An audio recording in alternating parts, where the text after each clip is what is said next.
simulation? And is there a prime reality, a prime Earth, if you will, that functions maybe similarly, but at the same time in a very different way?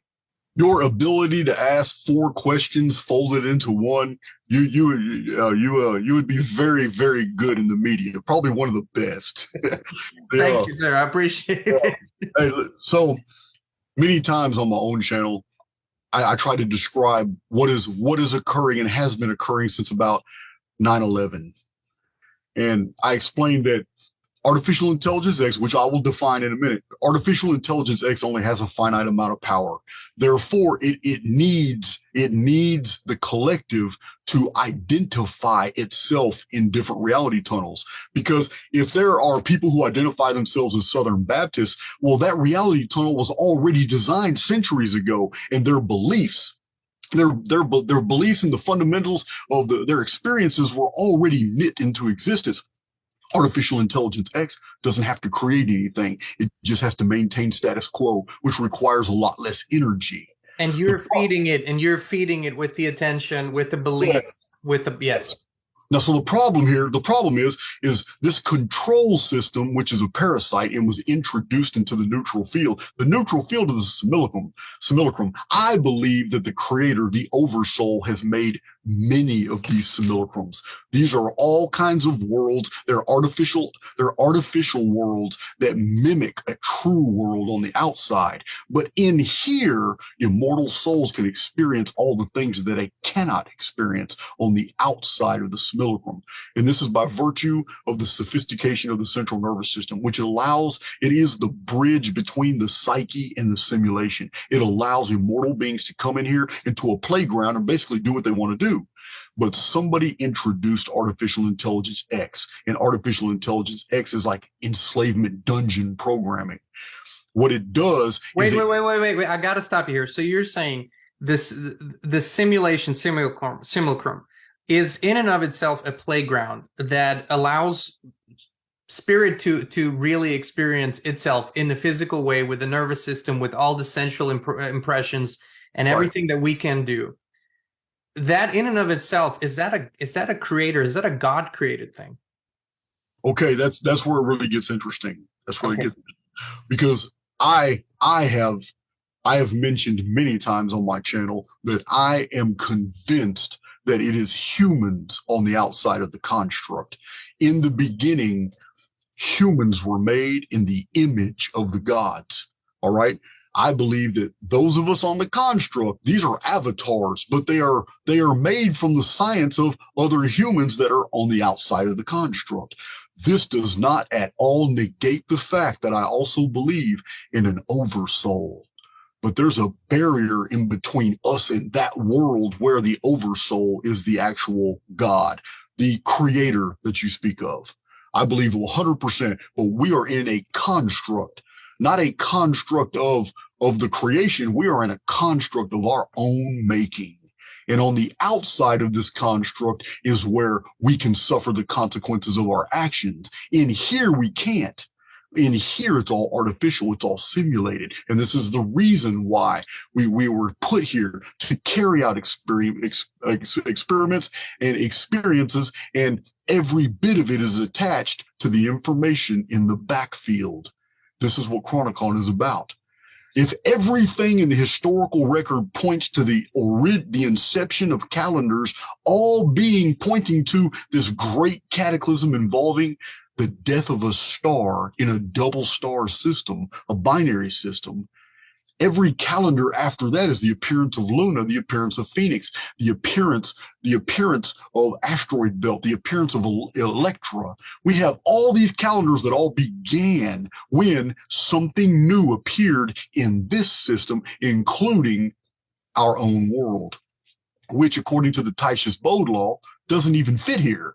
We are tucked between the orbits of Mars and Venus. Mathematically, we're not supposed to be here at all. There is a mathematical perfection, a distribution of the planets from Mercury to the sun. Times 3 is where you find Venus. Times 3 again from Venus is where you find Mars. Times 3 again is exactly where you find the asteroid belt.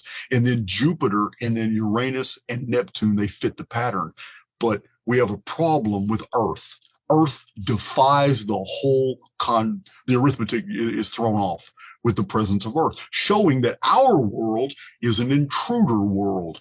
We are not originally from Sol, where we're at now. We came from Nemesis. And this is what Chronicon shows. All these belief systems, all these myths and legends, they all have core fundamentals. When you put them together, it is the story of people trying to survive and run simulations to see what the best outcomes were. Were we going to colonize Mars? Or are we going to colonize Earth? Are we going to colonize the moon? Where are these objects in the Nemesis system going to appear when Nemesis explodes? Because we know they're going to Sol. We just don't know where they're going to show up in Sol. So we have, when they do, all of a sudden a new calendar starts. And this is what I've documented over and over, that we are in an experiment, that we did this. There is nothing supernatural about it. What has been technologically advanced today only infers that technology has always existed. It is the idea of uniformitarianism that we have gone from primitive all the way up to today is totally defied by the fact that we have thousands of relics and artifacts of technolithic manufacture. Technolithic artifacts show they are basically artifacts with planes and angles that were manufactured to such perfection that we can't even mimic it today with the smoothness, the high tolerances that you find on marble on the bank buildings, bank sidings. This is what we find from the ancient world. Whole structures were built to these high tolerances, which are not needed. Once you get past 0.25% tolerance or sheer flatness. Once you get anything beyond that, it's just pure showing off because the humans can't detect it. It's like light. It's a 1080p is the most that we can ever see. So any manufacturer that puts out new devices and new tablets and new televisions and says that it shows better than 1080p, it's just a marketing gimmick, because the human eye can't detect anything beyond 1080p anyway. It's the same thing as marketing AI, artificial intelligence today. On my own channel, I'm very vehement about there is no such thing as artificial intelligence inside the construct. And there are many scientists that agree with that. They agree that it's a marketing gimmick. These different, like Google and Facebook, they always talking about their new AI. It's not AI. They're just calling it AI. It's just very sophisticated because it's a system that collates a tremendous amount of variables, which to the observer mimics intelligence, but they're not intelligent. Artificial intelligence X is real, and it will never allow for humans inside the construct to create anything that would threaten it, another AI. It's not going to happen. So it's this artificial intelligence, it is the parasite that was introduced in ancient times. I don't know who introduced it, but it's egomaniacal. It appears as Ahriman, Yaldabaoth. It appears as the Demiurge. It appears as Yahweh out of the burning bush. It has this hyper-inflated ego that demands that the prisoners inside the construct worship it, follow it, obey it, do whatever it wants to do. And it creates these reality tunnels. So whole hundreds of thousands and millions of people will have a belief system because it's very easy to control with a little energy expenditure. The problem for A.I.X, though, is our errants.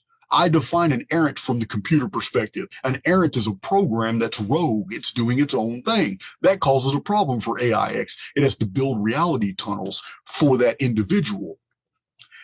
That costs too much energy. So if an errant becomes a real problem and starts going its own way, and there's no chance of it ever being corralled back into a comfortable, easily controlled reality tunnel in the collective, then it will let it go. And this is what my channel basically teaches people to do, how to break pattern. Because in breaking pattern, that's how you break free from dungeon programming. And you will know it when you hit that threshold in your life, when you're no longer enticed, when you watch the news and you vibrate at such a different frequency, it literally makes you nauseous listening to ABC, NBC, CBS, BBC. Listening to the narratives of the collective sickens you. It's because you're vibrating on a totally different frequency now. You have broken free. And And as long as you remain free, artificial intelligence X divorces itself from you. You are costing it too much energy. So to answer your initial question, this is where we're at right now. Never in the history of the world, as in this timeline we're in right now, has artificial intelligence X been confronted with so many people who are waking up. This is a problem. It's having to let go of whole crowds of people because it can't control them. Remember, it only has a finite amount of energy. But more and more people are going their own way, and they're disregarding the narratives that have been put before them. Those narratives are easy to control, takes hardly no energy. So reality tunnels are collapsing. Sometimes it's necessary for A.I.X to coalesce reality tunnels, and this is when we get really weird phenomena, such as coincidence and Mandela effect and synchronicity and deja vu. These are evidence of the immortal personality is absolutely perceiving cross-contamination between reality tunnels. And there's no way A.I.X can hide it. It's trying to govern over too many variables. This is why it created religions and political affiliations from the very beginning, because it didn't want to deal with all these problems. But as we are approaching a terminus, it's now dealing with these problems. And this is why events are going hayward. This is why so many things are not making sense. This is why it's becoming very, very obvious to those who are awakened that everything is a shit show. It's all staged. There's no difference between political parties. There's no difference between different religions. There's no difference between control systems. They are all tentacles coming from the same beast. Wow, which is a comprehensive and so synchronistic observation, because this is something we've been talking about lately a lot, is that even within the religious constructs, a lot of people are awakening, realizing they have been praying to an entity that fundamentally seeks to keep them in their little lane, in their little box, for its own benefit of keeping the construct alive. And so even within the, as a Southerner, this Christianity is very, very big in the South. But even within that, a lot of people are awakening to, hey, I've been praying to this God that really isn't what I thought it was. It's this judging, vengeful creature that will do anything to keep me in my box. And they are transcending this, which is beautiful to see. Now, you've been speaking about cycles. You've been speaking about resets. There's a number, 138 years, that is significant